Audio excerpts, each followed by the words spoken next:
থেকেই শুরু হয়ে গেছে, এর আগে থেকেই বলবো শুরু হয়ে গেছে, মণ্ডপে মণ্ডপে ঠাকুর দেখতে যাচ্ছেন, কিন্তু পুজোর মধ্যে তো বড় দুর্যোগের আশঙ্কা রয়েছে বাংলায়। আপনাকে জানিয়ে রাখি, বাংলায় বঙ্গোপসাগরে যেমনটা জানা যাচ্ছে জোড়া গভীর নিম্নচাপের আশঙ্কা, এবং প্রথমে নিম্নচাপে আজ কাল 4 জেলায় ভারী বৃষ্টির পূর্বাভাসও রয়েছে। দ্বিতীয় নিম্নচাপে ভয় আরো বেশি, সমস্তটা নিয়ে কথা বলবো।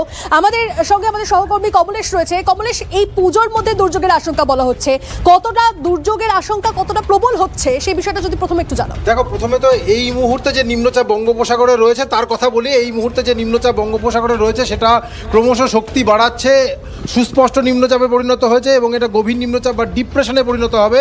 এর প্রভাবে আজকে ইতিমধ্যেই দক্ষিণবঙ্গের বিভিন্ন অঞ্চলে এই মুহূর্তে যেমন পশ্চিম বর্ধমান, পূর্ব বর্ধমান, দক্ষিণ 24 পরগনা অনেক জায়গাতেই বিক্ষিপ্ত বৃষ্টি হচ্ছে। আজকে কলকাতাতেও বিক্ষিপ্ত বৃষ্টি হতে পারে। পূর্বাভাস বলছে দক্ষিণ 24 পরগনা, পূর্ব পশ্চিম মেদিনীপুর, ঝাড়গ্রাম এই জেলাগুলোতে আজকে বিক্ষিপ্তভাবে ভারী বৃষ্টি অর্থাৎ 70 থেকে 110 মিলিমিটার পর্যন্ত বৃষ্টি হতে পারে এবং আগামীকাল পঞ্চমীতেও দক্ষিণ 24 পরগনা, পূর্ব এবং পশ্চিম মেদিনীপুরে ভারী বৃষ্টির পূর্বাভাস রয়েছে। প্রথম যে নিম্নচাপ অর্থাৎ ডিপ্রেশন, এটা অন্ধ্র ওড়িশা উপকূলের দিকে এগোবে, কিন্তু তার প্রভাবটা আজ এবং আগামীকাল এবং তারপরেও বোঝা যাবে, মানে দক্ষিণবঙ্গের মানুষ বুঝতে পারবেন।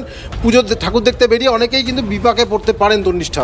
আচ্ছা বেশ, শুধুমাত্র তো এটা নয়, তারপরেও আরো দুর্যোগের আশঙ্কা রয়েছে, অর্থাৎ পুজোর কি শেষের দিকে আরো একটা গভীর নিম্নচাপ। এই জায়গাটাই আমরা বারবার বলছি না যে পুজোর মধ্যে যেন নিম্নচাপের মেলা লেগেছে। আমরা একটুখানি প্লাজমায় দেখাবো আমাদের দর্শককে যে এই যে গভীর নিম্নচাপের কথা বলছি, এরপরে আরো একটা গভীর নিম্নচাপ বঙ্গোপসাগরে ঘনীভূত হতে চলেছে। এবং এই যে এইখানে যদি দেখি যে এই মুহূর্তে একটা নিম্নচাপ অর্থাৎ 2 অক্টোবরের মধ্যে এখানে একটা নিম্নচাপ সৃষ্টি হচ্ছে, সেটা পরবর্তীকালে পুরো দেশের উপর দিয়ে গিয়ে আরব সাগরে পড়বে। এখানে আরেকটা নিম্নচাপ সৃষ্টি হবে। যাই হোক, আরব সাগরের নিম্নচাপের সঙ্গে আমাদের কোনো সম্পর্ক নেই। কিন্তু এরপরে 3 থেকে 9 অক্টোবর মানে দুর্গাপুজো পেরোলে যে লক্ষ্মী পুজোর দিকে যখন যাবে ওই যে ফেজটা, সেই সময় বঙ্গোপসাগরে আরও একটা নিম্নচাপ সৃষ্টি হতে পারে এবং সেটাও দফায় দফায় শক্তি বাড়িয়ে গভীর নিম্নচাপে পরিণত হবে এবং এর প্রভাবে যা বৃষ্টি হয় তার থেকে অনেক বেশি বৃষ্টির আশঙ্কা রয়েছে। আমি পরের গ্রাফিক্সটা প্লে করতে বলবো পিসিআরকে, তাহলে আরো ডিটেলে বোঝানো যাবে যে কতটা আশঙ্কা রয়েছে। 2 অক্টোবর পর্যন্ত পূর্বাভাস যেটা দেখা যাচ্ছে মূলত উপকূলীয় অঞ্চল এবং দক্ষিণবঙ্গের একটা বড় অংশে বৃষ্টি হতে পারে স্বাভাবিক বা তার বেশি।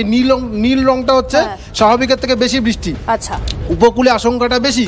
কিন্তু এর পরেরটাতেই আরো স্পষ্ট করে বোঝা যাবে যে কতটা আশঙ্কা বেশি। 3 থেকে 9 অক্টোবর অর্থাৎ দুর্গাপুজোর পরে লক্ষ্মী পুজোর এই যে ফেজটা, এই সময়টাতে দেখো এই পুরো জোনটা দেশের একটা বড় অংশ এলাকাতে নীল অর্থাৎ বেশি বৃষ্টি হবে। এবং আমাদের যদি দক্ষিণবঙ্গ দেখো, এখানটা স্বাভাবিকের থেকে বেশি বৃষ্টি এবং আশঙ্কাটা আরও বেশি। এখানে বাংলাদেশ এবং উত্তর পূর্ব ভারত এবং এখানে আমরা যদি দেখি উত্তরবঙ্গ, সেখানেও বেশি বৃষ্টি হতে পারে। আমি একটু ফোরকাস্ট বলে দিই যে জায়গা থেকে আবহবিদরা ইতিমধ্যেই দশমীতে একাধিক জেলায় ভারী বৃষ্টির পূর্বাভাস জারি করেছে। কলকাতা সহ দশমীতে কলকাতা সহ 11টা জেলা, কলকাতা, হাওড়া, হুগলি, ঝাড়গ্রাম, 2 24 পরগনা, উত্তর এবং দক্ষিণ 24 পরগনা এবং 2 মেদিনীপুর, পূর্ব এবং পশ্চিম মেদিনীপুর এবং তার সঙ্গে নদিয়া এবং তার সঙ্গে উত্তরবঙ্গের আলিপুরদুয়ার এবং জলপাইগুড়িতেও ভারী বৃষ্টির পূর্বাভাস দশমীর দিন, যেদিনকে বিসর্জন শুরু হয়। কিন্তু কমলেশ, এই যে উত্তরবঙ্গের কথা তুমি বললে, উত্তরবঙ্গে তো পুজোর পরে আমরা দেখি প্রচুর পর্যটক যায়, তাহলে তারাও বিপাকে পড়বে নিশ্চিতভাবে। দেখো, পুজো যখন আমাদের এখানে দশমী শেষ হচ্ছে, এই সময়টা উত্তরবঙ্গ পর্যটক শাসা, সেটা পাহাড় হতে পারে, সেটা ডুয়ার্স হতে পারে। এবং যে ফোরকাস্ট দেখানো হচ্ছে, এখানে যে আরেকবার এই ম্যাপটা দেখাতে বলি, যে ফোরকাস্ট দেওয়া হচ্ছে অর্থাৎ উত্তরবঙ্গ এবং আমাদের উত্তর পূর্ব ভারত অর্থাৎ এই যে অঞ্চলটা, উত্তরবঙ্গে যারা যাবেন, যারা সিকিমে যাবেন বা যারা মেঘালয় ঘুরতে যাবেন বা উত্তর পূর্ব ভারতে কোথাও যাবেন, এখানে কিন্তু অনেকেই দুশ্চিন্তায় থাকতে হবে, কারণ এই অঞ্চলে অনেক জায়গায় ধস নামতে পারে এবং এই যে ভুটানের জল, সিকিমের জল, এই জল কিন্তু আমাদের উত্তরবঙ্গে অনেক জায়গায় দুশ্চিন্তা বাড়াতে পারে, যেখানে স্থানীয় বাসিন্দা এবং পর্যটক অনেকেই বিপদে পড়তে পারেন তন্নিষ্ঠা। অর্থাৎ একটা বিপদের আশঙ্কা রয়েছে, সেই বিষয়টা স্পষ্ট হয়ে গেল। কমলেশ যে পূর্বাভাস বলছিল, সেই পূর্বাভাস মেনে আপনারা তাহলে এবার প্ল্যান করুন, উত্তরবঙ্গে আপনারা যাবেন কি যাবেন না, এই বিষয়টা কিন্তু এখন স্পষ্ট হয়ে যাচ্ছে, কারণ সেখানেও বিপাকে পড়তে পারেন অনেক পর্যটক, এমনটাই কিন্তু পূর্বাভাস বলছে। শুধুমাত্র বিপাকে নয় তন্নিষ্ঠা, উত্তরবঙ্গের দিকে যদি আমরা নজর রাখি তাহলে যে দুর্যোগের পূর্বাভাস দেওয়া হচ্ছে, যে নিম্নচাপে চোখ রাঙানির কথা বলা হচ্ছে, তাতে কিন্তু উত্তরবঙ্গ, সিকিম এই সমস্ত জায়গায় ধস নামারও আগাম পূর্বাভাস দেওয়া হচ্ছে। অর্থাৎ দশমীতে ভারী বৃষ্টির কথা বলা হচ্ছে জলপাইগুড়ি, আলিপুরদুয়ারে। আর আমরা এই নিয়ে আরো বিস্তারিত জানবো। প্রসেনজিৎ আমার সহকর্মী রয়েছেন আমার সঙ্গে, আমি একবার প্রসেনজিতের কাছে চলে যাব। প্রসেনজিৎ, এর আগে আমরা দেখেছিলাম এই দশমীর পরেই মাল নদীতে হড়পা বান আসে এবং সেই বিপর্যয় এখনো উত্তরবঙ্গ ভোলেনি। তারপর আবার দুর্যোগের একটা ভ্রুকুটি আসছে এবং যেখানে বলা হচ্ছে উত্তরবঙ্গ সহ সিকিম এই সমস্ত জায়গাগুলোতে ধস নামার একটা আশঙ্কার কথা পূর্বাভাস আগে থেকেই জানানো হচ্ছে, সব মিলিয়ে কি অবস্থা?